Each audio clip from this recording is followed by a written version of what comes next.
morning. Good morning. You know, this is a good class we're having here this week. And it's good in two ways. It's good in three ways. The most important one is that there's very high consciousness. And so that anything that comes out from that high consciousness is with power.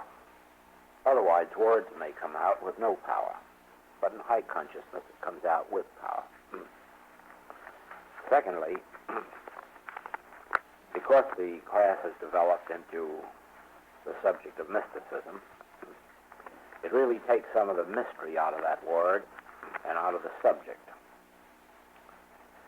And it makes it clear to us that actually living the spiritual life means living the mystical life.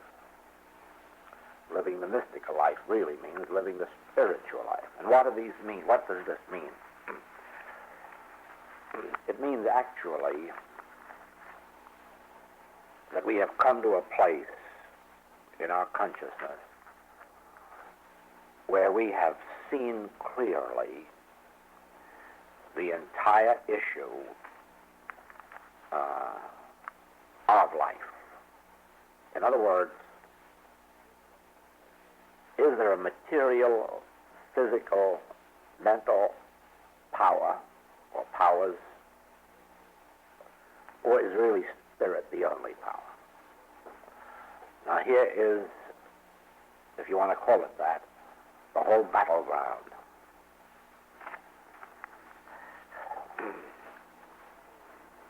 Is material force power? Is mental force power? And it's on that point that you leave humanhood to enter your Christ identity. As long as you use spirit to combat material conditions, you're no theology, whether you have a God and devil, or whether you have the good and evil of philosophy, or whether you have the immortal mind and the mortal mind of metaphysics. You're still in humanhood. It is only when you come to a specific place in consciousness where the issue is sharply drawn, where you actually see that what you're dealing with in your consciousness is merely, is mind or matter power, or is spirit the only power? And then you rest. Because now if you come to that place, then there's no longer any question in your mind.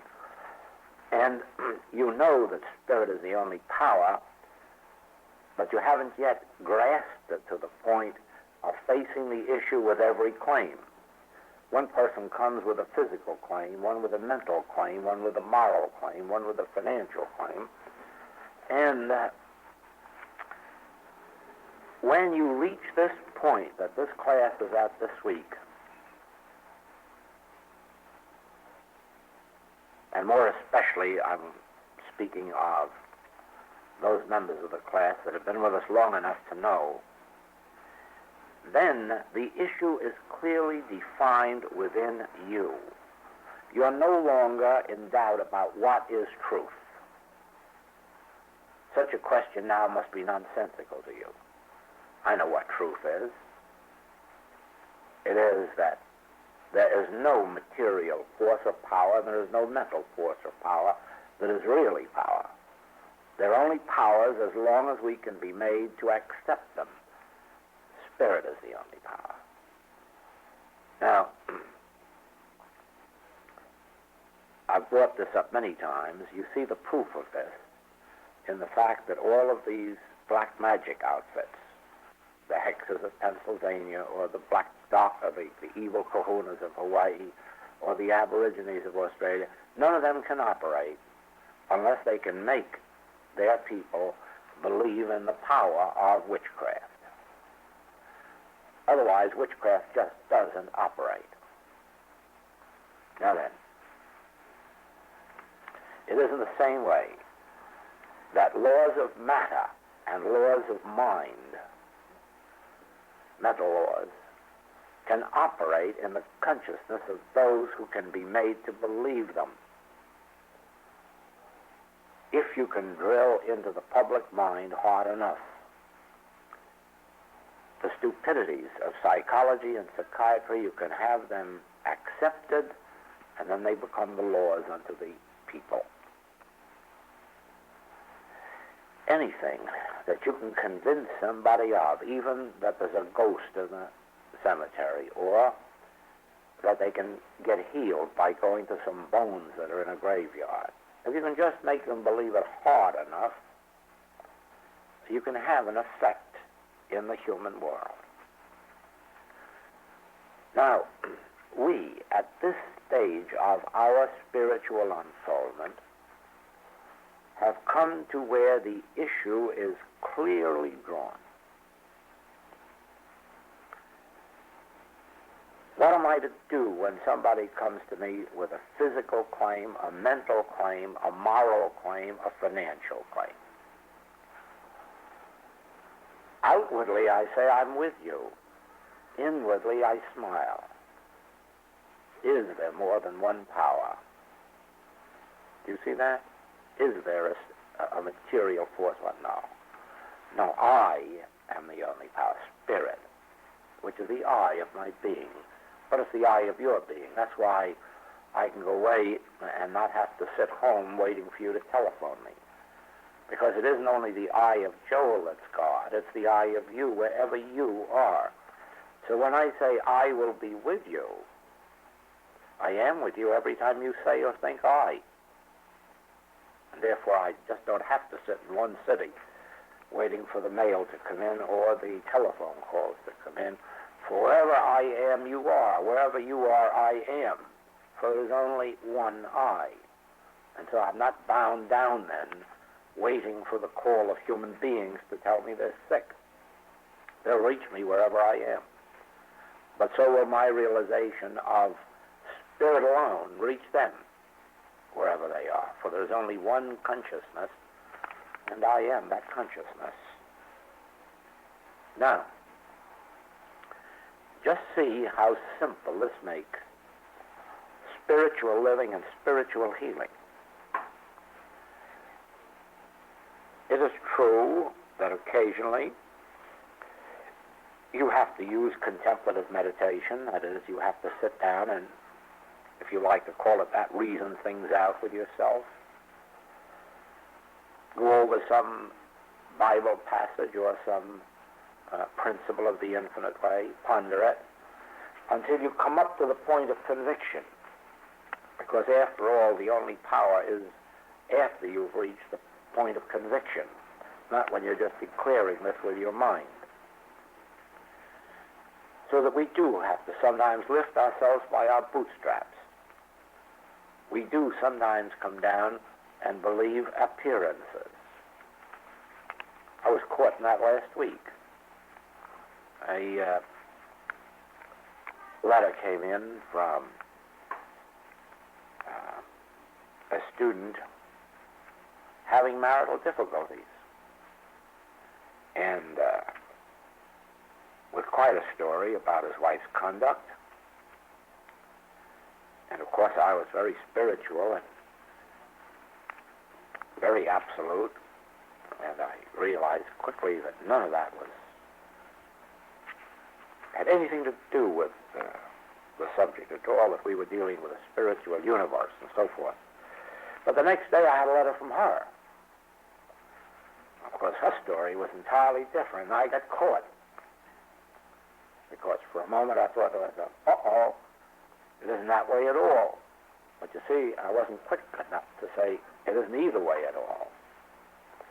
And so I will say for 6 hours I was caught until all of a sudden it banged into me.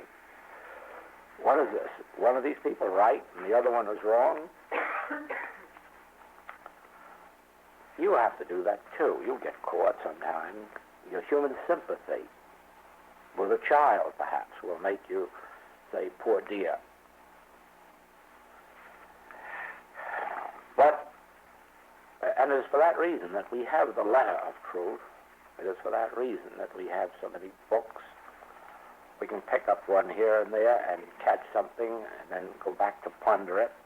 We can listen to a tape. All of a sudden something will come through and we'll ponder it. We may even think we were just led to that tape. As a matter of fact, you'll find the same thing on every one of the tapes. Because I don't believe there are any of the tapes that haven't got the whole message on them. Now,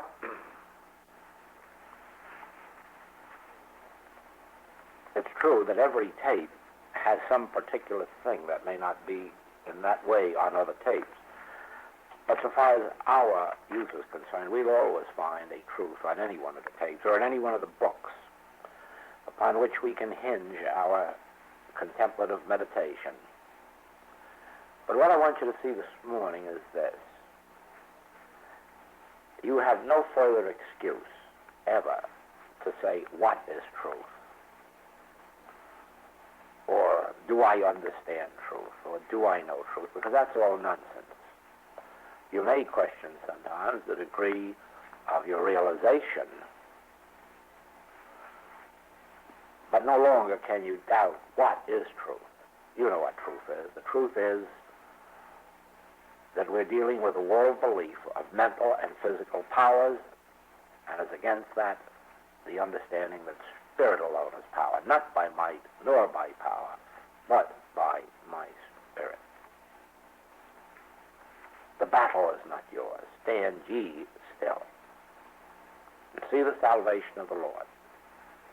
See, really, that spirit alone is the only power. Now, as you go into your meditation or treatment or prayer, whatever you call it, for yourself or your patient, that's what you have to do. You have to state the truth to yourself. Now, wait a minute. Do I understand my basis? This is a physical claim, mental, moral, financial. But all of the saying is that there is a power other than spirit. Can I believe there is a power other than spirit? Can I believe there is a power other than God? Can I believe that man whose breath is in his nostril is a power? Can I believe that even legal law is a power? Can I believe that a government is a power? No, I can't believe anything like that. I can only believe that spirit is power. Then when you settle down into your inner peace, then that feeling comes over you. I am with you. It may not say it in those words, but there'll be that feeling. I am with you. I am on the scene. There's no power but me, but this is my beloved child. Something will come giving you the assurance. Only do not ever again wonder what is truth. Or do I know what truth is? Do not ever again question yourself about that. You no use going out and telling the world we've discovered the whole truth. They wouldn't believe it. A letter the other day from someone says, of course, no teaching has the whole truth. How ridiculous can a statement be? Actually, every teaching has the whole truth if you can dig it out and find it. But in this one, we're emphasizing the whole truth. And I believe Jesus when he said that you have to become as a little child to be able to accept it, because there's nothing complicated about it. Here's your issue. Are there physical, mental powers? Or am I alone power? Is the kingdom of God within me? Is the entire power of this universe embodied within me? Has God given me dominion over all it is? That then is the issue, and that's the full and complete truth. Everything else are just the stepping stones leading up to that final revelation. On this side of the battlefield, we have the belief that man whose breath is in his nostril is a power. Bombs are powers. Medicines are powers. Germs are powers. Physical, mental, moral powers over here. And on this side, we have a smile. Banquets have no power. That's what given thee of God. All power is given unto me, the hymn says. All power is given unto me. By virtue of God's grace, I have dominion over all. I have dominion. The eye of my being, which is the eye of your being, has dominion over everything. You see, the only reason some of these religious teachings have gone astray is that they have embodied the I, either in Buddha or Jesus or somebody else, saints, seers, instead of embodying the power in I, which is the I of me and the I of you. It was the I of them, and it will be the I of all that come to the future in proportion to our recognition of it. Now, you can never again question the efficacy of this message, because all you have to do to demonstrate and prove it is to set yourself on one side with spirit as the only power maintaining and sustaining its own identity and withdrawing from the battle and letting error destroy itself. Let the arm of flesh destroy itself. Sit by and be a beholder. Question. I can understand that supply must always flow out from you. It can never flow to you. It seems so clear how to open out ways for the imprisoned splendor to pour forth when dealing with supply. Will you please explain what you said last night, that health must flow out from you? I do not understand how one can open out ways for health to flow from you. If a person is bedridden with, for example, arthritis, how can he open out ways for health to flow from her? Well, I'm glad you asked that question, for the simple reason that that is, again, bringing to a sharp issue something that I have been saying now. Well, it came to a head. I've been saying it a long time, but it came to a head in Toledo. Tell me if I'm wrong. When the subject of the lecture was self-purification. Now, if you think that a bedridden woman with arthritis is ever going to be healed from outside means, you're absolutely wrong. There's nothing from without her that entered to defile or make a lie. It was what proceeded out of her mouth that did it. Now, I'm not going back to the old type of mental treatment of looking within them for their personal errors, because what proceeded out of her mouth was a universal belief of which she was ignorant and permitted it. And so I'll illustrate to you.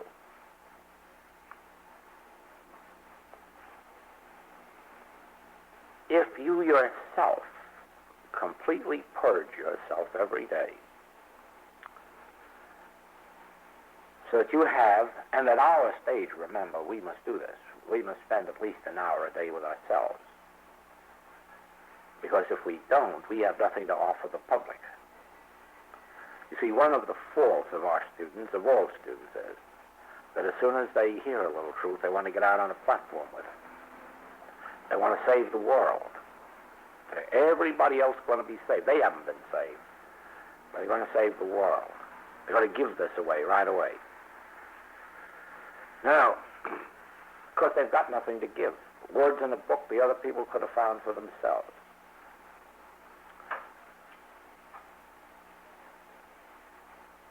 Don't think for a minute that I have anything to offer you except the hours that I spend in my inner meditation, so that when I come here, I come not with words, but with conviction, with demonstrated consciousness. And those of you who've been around me have seen how many hours I give to that. That's why I don't go out for meals when we're in classwork. That's why even in our home, we never have guests in our home. Never, never. And we are never guests of anybody. There are only 2 couples in all of Hawaii that are received in our homes as guests. They're both couples of students. One of them comes in once a year, and the other couple may come in 2 or 3 times in a month for a breakfast on Sunday or a Saturday night supper or something. But they're students, and that's our entire social activity in Hawaii. And we never visit anybody but those same 2 couples. And one of those couples we visit once a year, and one of those couples we visit maybe once a month. And you can be assured that the conversation is at all times strictly infinite way. And that is why we can be in our home and be in this consciousness morning, noon, and night. Now, there are a few local students there that drop in sometimes every day. We have a meditation or we have a lesson. Sometimes 2 or 3 or 4 come in at one time, and we'll have a meditation or we'll have a lesson. There are always people coming over from the mainland. Probably every week there's 1 or 2. And they will come in for a half hour, 3/4 of an hour sometimes, and have a lesson with me or a meditation and leave, even though they've come all the way from the United States. We don't entertain them and don't permit them to entertain us. Because if I'm out in the world, I'm not inside in the spirit, and I have nothing to give you. So with you. You have nothing to offer your world, your practice, your students. If you think for a minute they're interested in your bodies, you're soon going to wake up and find out that they aren't, and if they were, it would be so very temporary that you'd be very sad about it.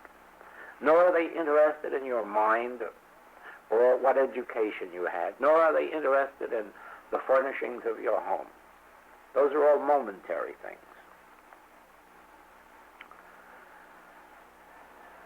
They are interested in your developed spiritual capacity. And that's all. How did you get a developed spiritual capacity? Well, since we're Christians, or rather have taken the Christian Master as our way shower, we have developed our spiritual consciousness by following his teaching. Now, what is his teaching? That we pray for our enemies. That we learn how to forgive 70 times 7, and maybe start all over again, then 70 times 7 again.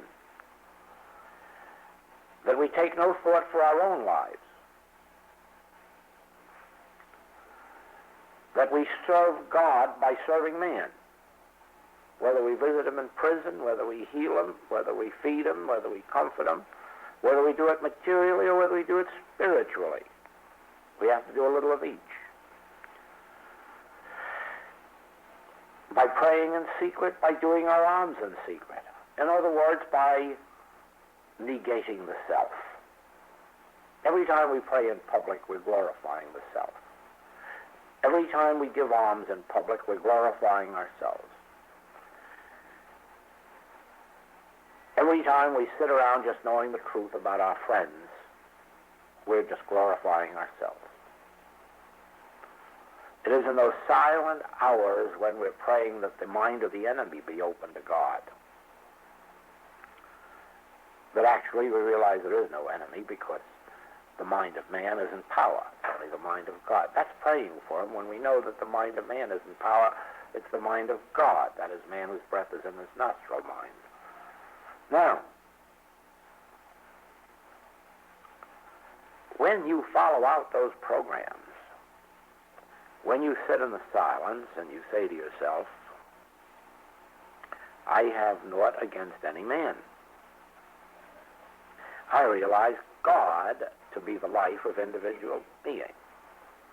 I realize God to be the soul, the presence, the spirit of individual man, woman, child, every color, race, creed.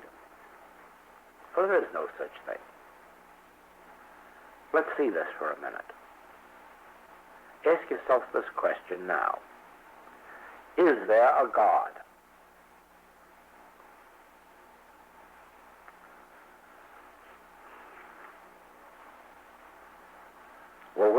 God located? In the white race, the black race, the yellow race? And that makes it ridiculous. Is God on the American continent? African continent? Any other continent? That's ridiculous. If there is a God at all you can say is God is, but that must be just as true when you're on the Zambezi as when you're on the Hudson. If that's true, you understand what the Master meant when he said, call no man on earth your father.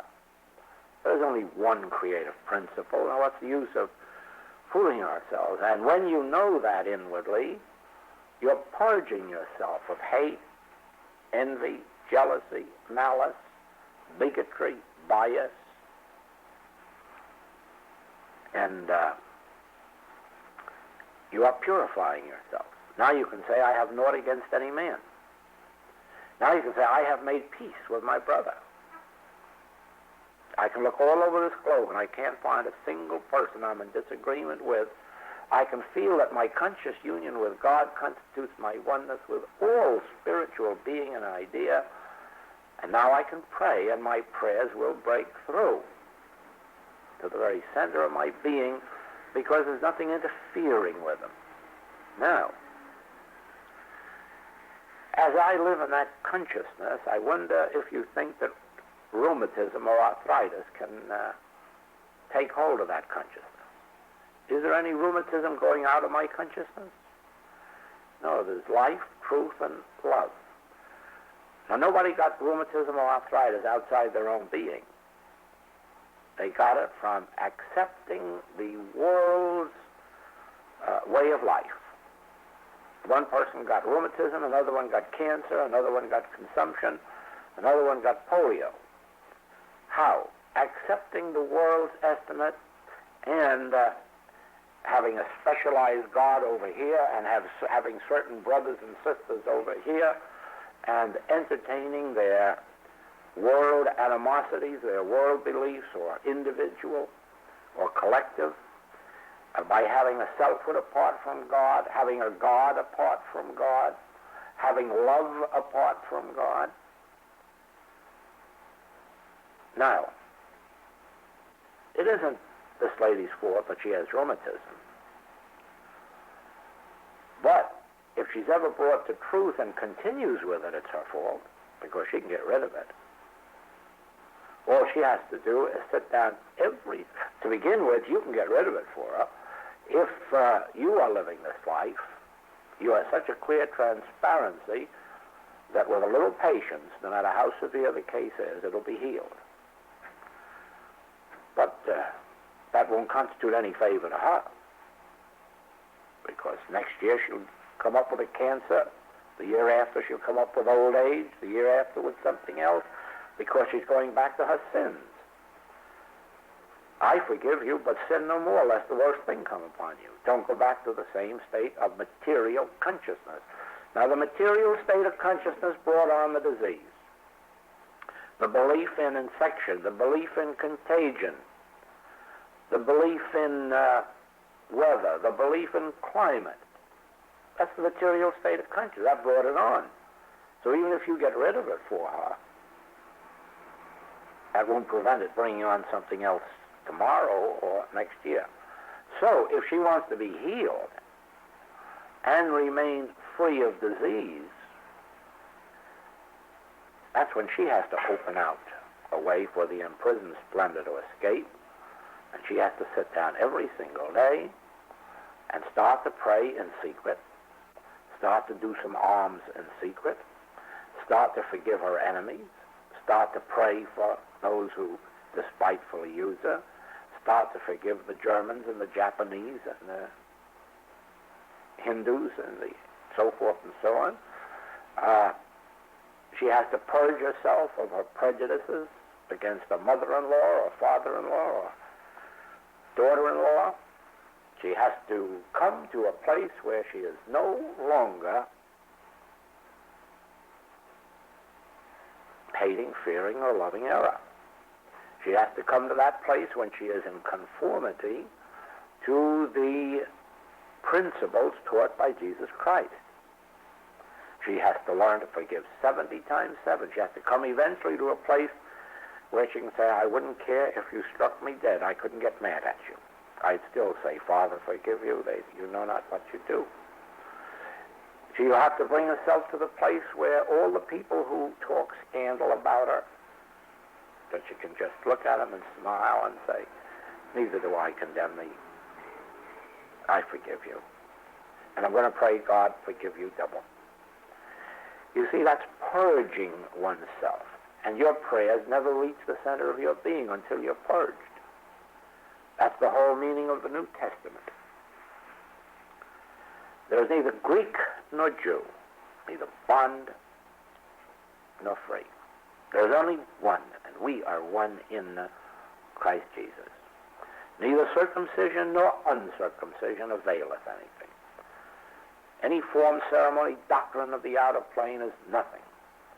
It is the circumcision of the heart, that is, the purging, the purifying, the cleansing, the cutting out of everything unnecessary and unclean of oneself. Not that you and I are evil, not that she's evil, but every single one of us is evil in the sense that we have accepted two powers. If she doesn't get purged of that, how is she going to get purged of disease? You, through your consciousness, may free her as Jesus freed everybody. And then said, go and sin no more, lest the worst thing come upon you. In other words, there's only one reason. This whole morning's lesson is that. There's only one reason why we're sick, material sense. We believe in material and mental powers, infection, contagion, this, that, and the other thing, weather, climate. Now, if material sense makes us ill, the antidote for it is spiritual consciousness, or the realization that spirit alone is power. If I say that spirit alone is power, and I don't love God and man, I'm a liar. So I'm full of rheumatism or cancer or consumption or something else. So I have to open out a way for the imprisoned splendor to escape. I have to open out a way for forgiveness to flow out from me, prayers to flow out from me for the good and the bad. Why should I pray only for the moral people on earth? It's the other ones who need it most.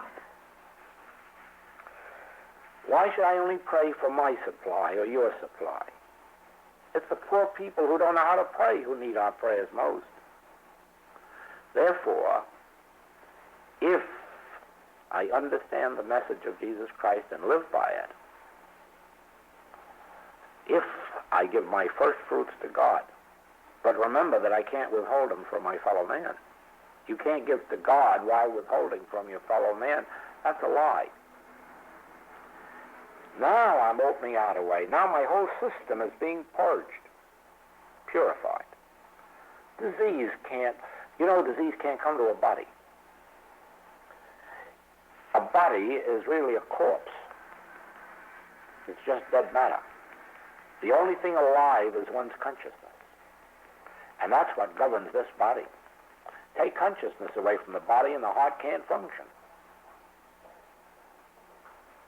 Now, it isn't the body that gives us life. It is our consciousness that gives life to our body. Now, what have you in the house? What have you in your consciousness? A realization of spirit alone as power, or a fear of material powers, or a fear of mental powers, or a faith in material powers, and a faith in mental powers? Well, that's what you have to be purged of. You have to draw this issue clearly. So it is. We don't condemn a person because they committed adultery. They didn't really commit it at all. That's nothing but a universal sense, which at that moment they accepted. There's no condemnation in that. That's ignorance. Therefore, what do? We forgive ignorance, don't we? But to the individual committing adultery, we have to say, go and sin no more. Do you see that? because that opens it again to every single same thing that happened before. So it is. If I say, forgive 70 times 7, and I do it, but the 491st one, I don't do it, well, I've got to go back. I've accepted that state of consciousness. Now, all these people, and this is true especially in England. There is more arthritis in England than in all the rest of the world put together. Right? And I know that because I've been all over the world. And I would say there's 5 times, 10 times more in England than any place else. The reason for it is the climate. You have the worst climate on the face of the globe. So far as health is concerned, and for those who believe in weather or climate as having to do with health, you really have a nasty climate over there. Now, it doesn't bother me. I like the cold weather and the hot, and I like the wet and the dry. It really doesn't bother me.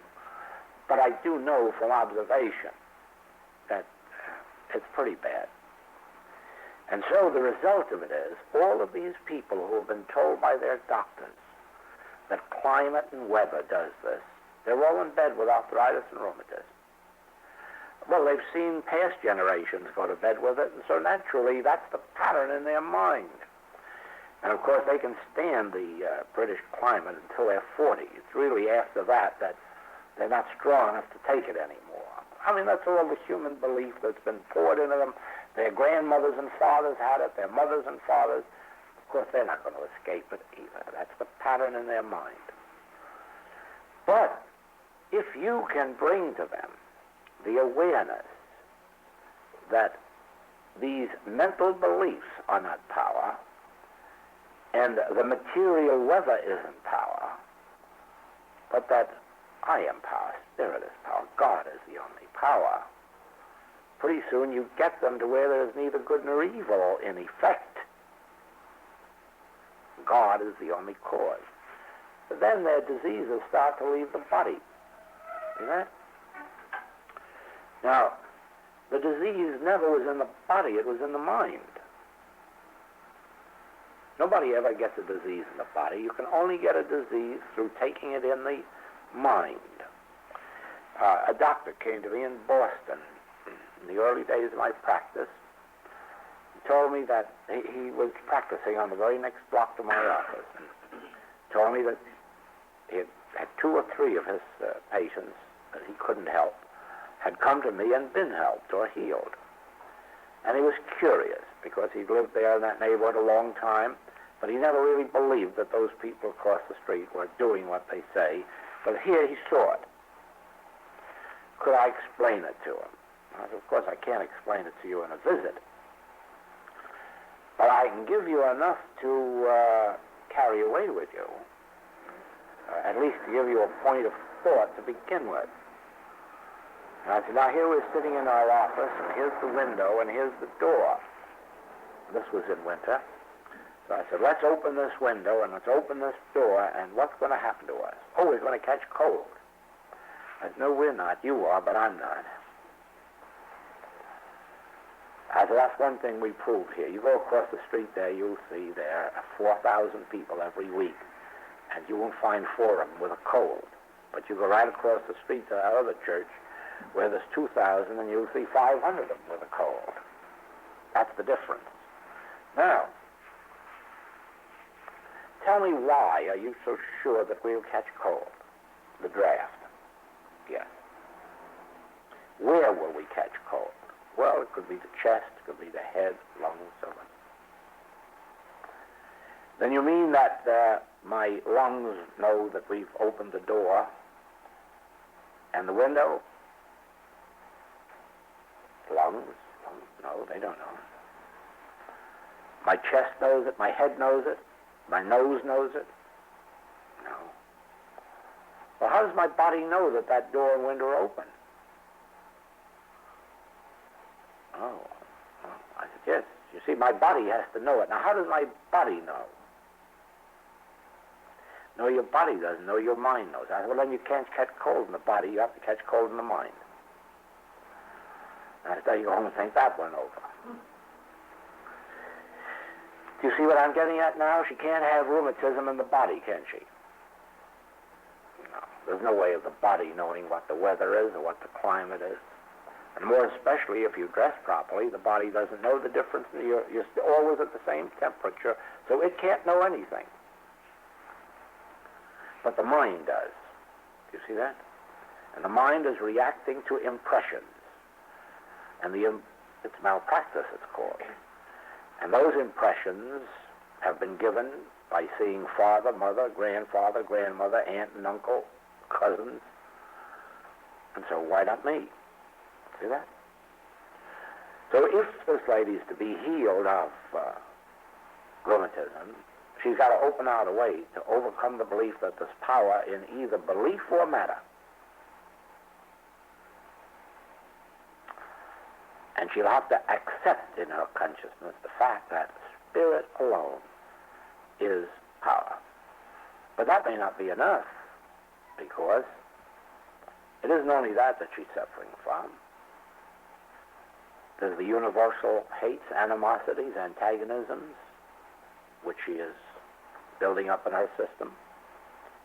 Everybody has prejudices, you know, biases, bigotries in the human world.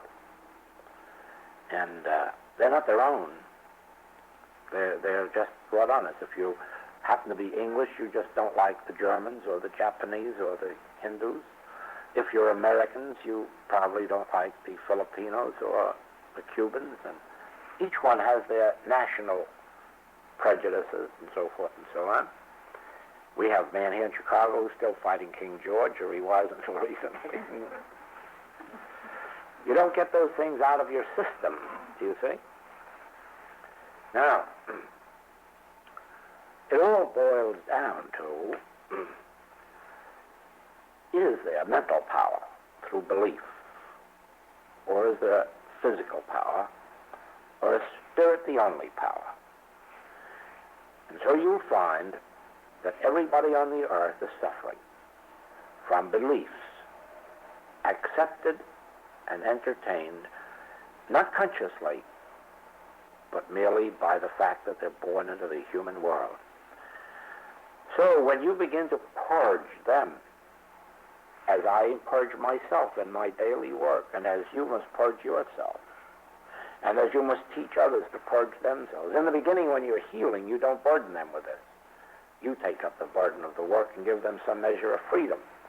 But the minute they start to experience freedom, that's when you begin to say, look, you will have to read these books and learn these principles. You will have to hear these tapes and learn these principles.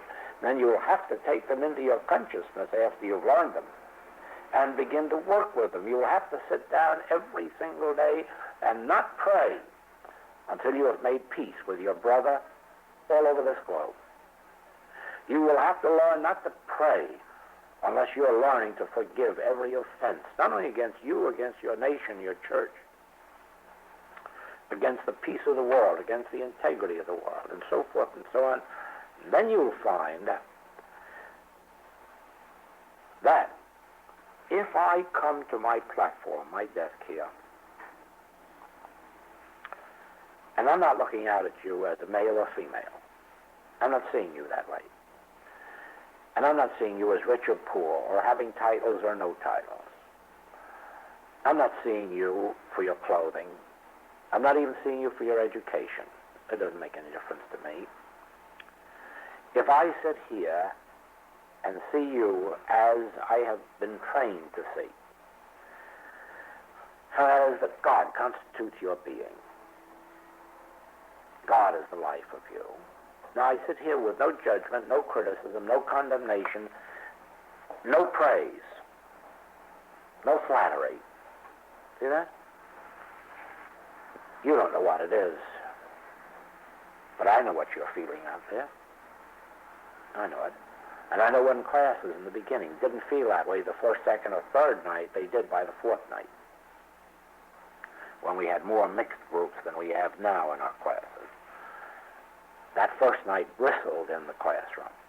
The second night started to, just calm down to suspicion. See, the first night they were waiting for me to either condemn Mrs. Eddy or the board of directors. or somebody else was out there waiting for me to say something about unity or new thought. And they were all sitting on the defensive because I was just smiling inside. By the second night, they commenced to feel, well, he isn't doing any of those things. Why? Well, how can you tell? Wait, I'm not going to judge yet. Wait.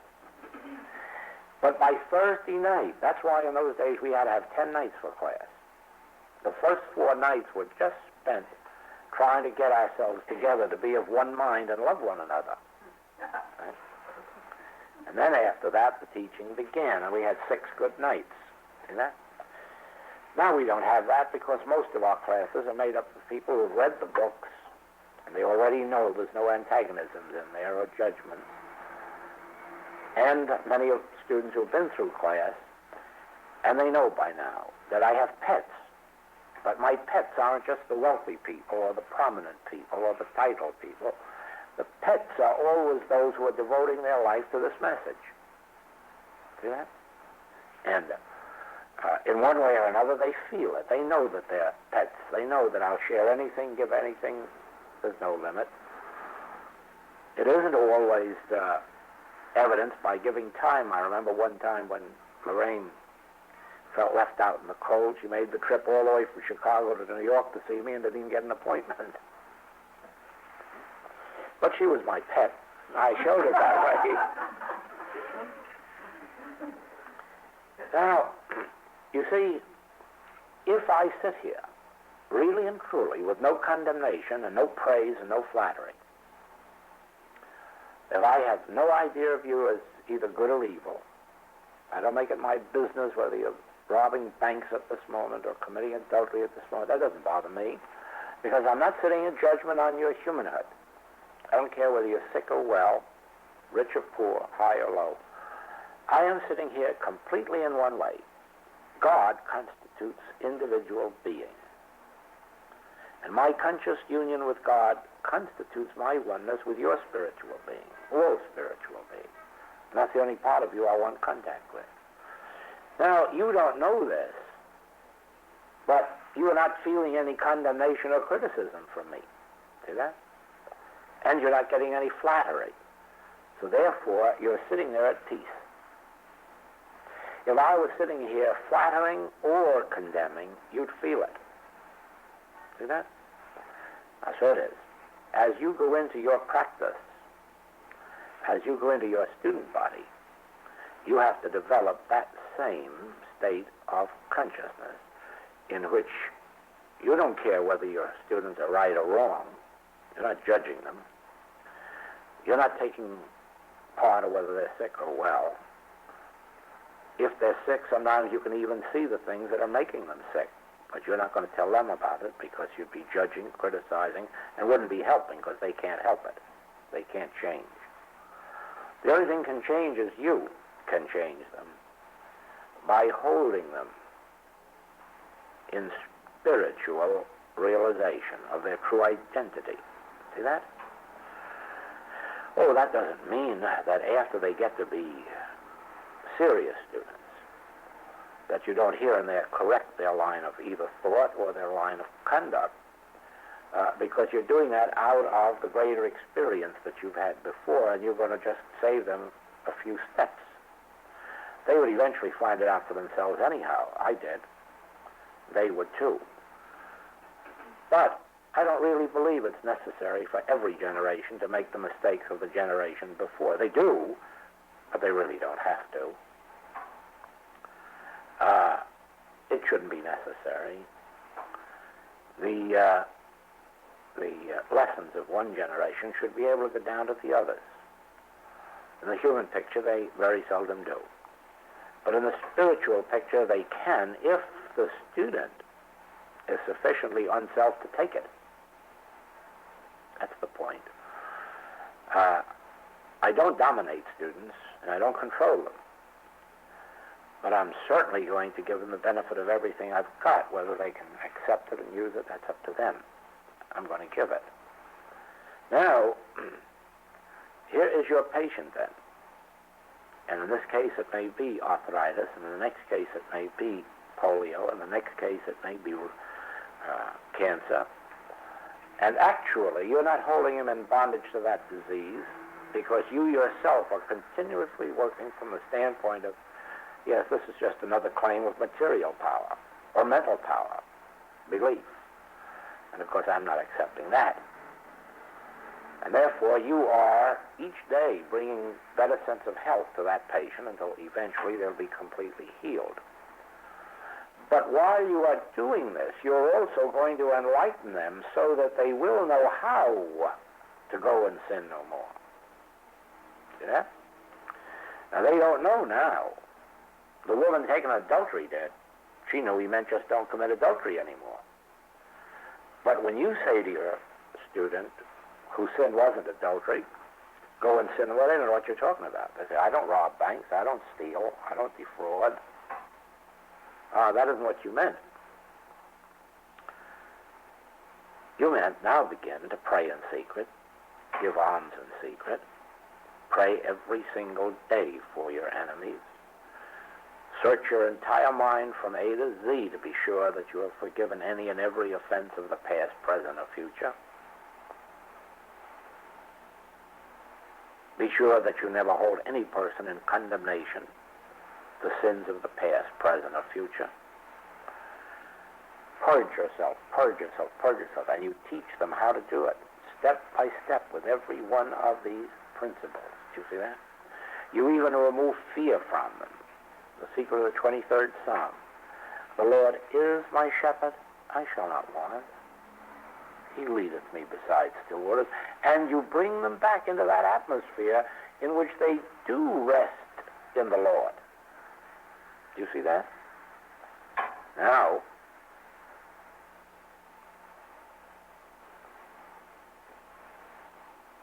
our major sin is that we put power in effects.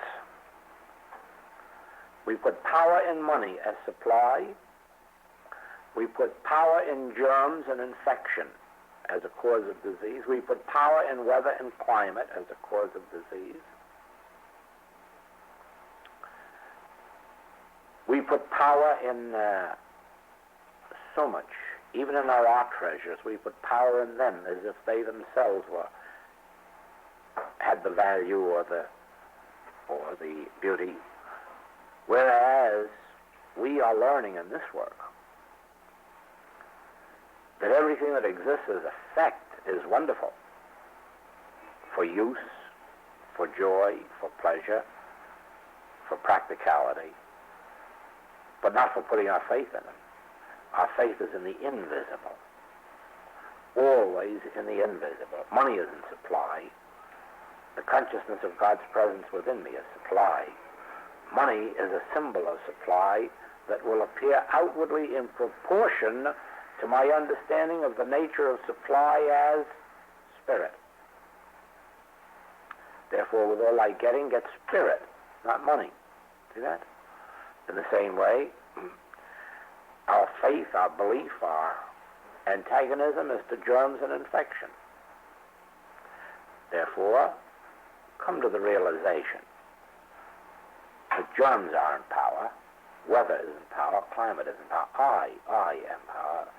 The Spirit of God in me is the power with complete dominion over weather, over climate, over storms, over hurricanes, over tidal waves. The Spirit of God in me is the power unto them. Do you see that? Now, as this woman with arthritis commences to learn these lessons, you don't think that arthritis can stay there. In order for it to stay there, she'd have to prove that two objects can occupy the same place at the same time. Why, every automobile crack-up is proof that that can't happen. Just can't happen. You can't have two places occupying the same place at the same time.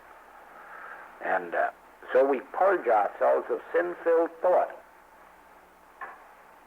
Only our sense of sin isn't quite the same as the Orthodox sense, because I don't think we have too much of sin-filled thought in that direction. But we have lots of sin-filled thought in the degree of our faith or confidence in two powers. And sometimes believing that material power is even sometimes stronger than spiritual. Now, as I see this, it all hinges on a point that we've been making every single night this week in class. It isn't a matter that spirit has greater power than mind or matter. If that mind and matter isn't power. That's really been the essence of this whole week's class. That's page 13 of the book Be Letters. How far have we come out of orthodoxy? Where we believed in God and evil, devil, good and evil. How far have we come out of metaphysics when we believed that divine mind overcame mortal mind? Into the infinite way, which is a revelation. That everything that's embraced in what we call carnal mind or mortal mind is not power. And therefore we don't have even the power of God on our side. We don't have any side because there isn't any other side. Do you see that? Well,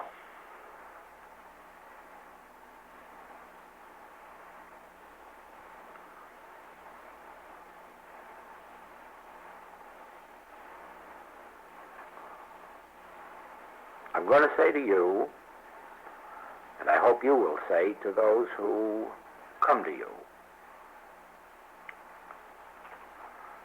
that while I would not like to hear that anybody turned these tapes on at night and had them going while they were asleep, I do hope that the tapes of this Chicago class, and for you the tapes of this, will be kept pretty busy until these principles are clearly stated within you. If I've learned anything at all in my work, it is this, that a teacher can only play a small part in the student's unfoldment. And that is, first of all, lifting them to where they can apprehend a principle and then giving them the principle to apprehend. But that is about the limit. It's what the student does with those principles after they've gotten them that makes the difference in their demonstration. And so it is.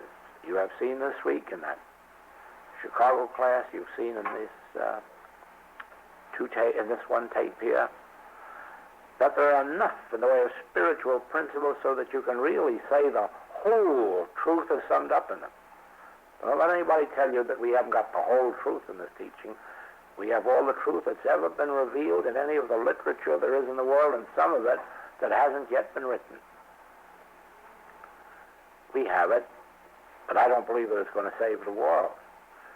I believe it's going to save me, because I know it is, because I'm living with it as faithfully as God gives me the grace to do it. And I know that it will do the same thing for those who will give it as much as I am giving it. It won't do for you any more than you will do for it. You are the one who determines to what extent you will embody these principles and practice them. And even in this morning, so much has been said that hearing it 10 times isn't going to give you all these principles. So it may even be necessary to play these for 10 minutes. Catch a principle and go away and say, that's enough, that's enough. I'll work with that principle for 2, 3, 4 days. Play it a little more till you hit another one and say, that's enough. I'll live with that principle. Because we're not dealing with 60 or 70 minutes of tape here. We're dealing with 6, 8, or 10 principles that are on that tape. It doesn't make any difference if you don't hear the end of the tape for 2 years. If you have been doing enough with each of the principles that you come up to. It's the same with the books. The most ridiculous thing in the world are these people who read the Bible all the way through from cover to cover once a year. There's no value in that. The person who takes the Bible and really works with a scriptural passage, a principle, in the course of a year, they may only have 4 or 5 principles, but their lives will outshine anyone who's reading morning, noon, and night in it without seeing that we're dealing with principles. And our major principle is, here it is, over here is mental and physical power. Is it or is it the arm of flesh, nothingness. That's the end of our principle. Well, now this concludes our special work, but with this just added reminder. These are the principles you are to think of when doing your work for the world. These are the principles you're to remember when you sit down and take up this matter of subliminal perception in the world, or communism, or whatever it is that appears to our world as the operation of the carnal mind.